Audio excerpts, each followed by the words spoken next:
over the break, I was just talking about my heater woes because it gets Brian was too watching hot with great in the interest, let me apartment. tell you. It's like, oh, he's interesting. We were looking past you while Well, you were... these are all. It's good. You know what it is? It's just you're figuring out that this time of the year, generally, you do nothing. You kick a little heat in the morning, and then you turn it off, and then let it come back down. Right. That's usually, I think, what most people are doing this time, like in the fringe season.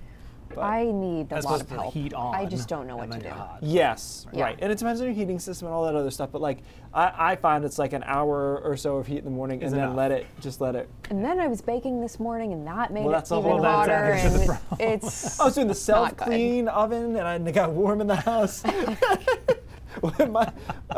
My mom did this. I still remember this for some reason. She did the 5-hour self-clean in like the summer one time, and I was like, sweltering. Why would you? Yeah, why would Wait you till do this? February. Wait till winter was actually helping the situation, not just hurting. adding to the. Just adding heat into the environment. 55 today in Portland, 55 in Sanford. A nicer day today, right? The sun made a huge difference. I thought sensibly what it felt like to be outside. Still clear, but the satellite picture doesn't look like much this time of the year.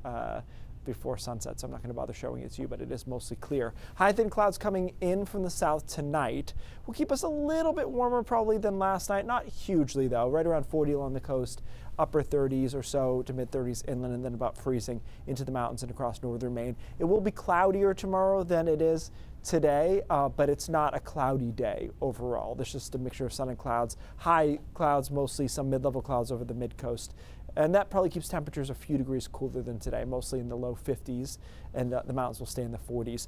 Thursday now, because of the speed of this, looks like pretty much everyone stays dry during the day on Thursday. You saw a quick shower come through the mountains, but I think the vast majority of us stay dry on Thursday, which allows temperatures to be in the mid-50s by Thursday afternoon in some spots, low 50s at least. And then the rain comes in on Thursday night, and there will be a period of heavy downpours and some gusty wind. But as you can see, it moves through pretty quickly, and so by 10 a.m., we're starting to see some clearing over southern Maine, and it's just going to be a matter of how it clears out from there. The models are getting closer and closer on this, but I would be comfortable saying that southern and western Maine is likely to have actually a fairly nice afternoon. We could pop into the low 60s, maybe mid 60s if we play it just right. And I think central Maine has a nice late afternoon we start to clear out. I would be most concerned, or not concerned, but I would think about trick-or-treating, maybe some showers still, mostly across northern Maine and perhaps the mountains, as there's a few showers on the back end. As far as rain goes, we talked about 1.5 inches is possible, maybe a little bit higher over down East Maine, so we'll keep an eye on rainfall totals, but it looks to be in that ballpark, about 1 inch to 1.5 inches with a little higher over down East Maine.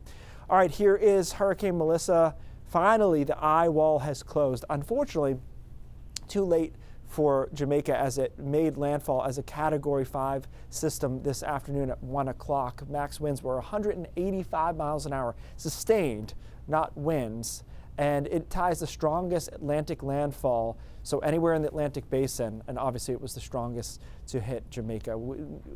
The way this works, unfortunately, is that when there's a storm this catastrophic, the reports are quite slow to come out of where it hits. So we'll find out what kind of damage was done over the coming days, most likely. Here, it'll be breezy and chilly on Saturday. Sunday, I was saying this to Brian earlier, Sunday is going to be a day because we're going to only be in the 40s for many of us for highs, and it'll be the first day of that early sunset, with the sunset in the 4s.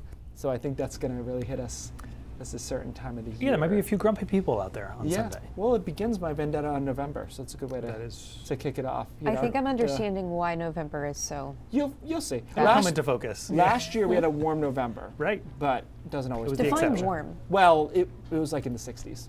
Okay, that's fine. Yeah, that's doable. That's fine. Thanks.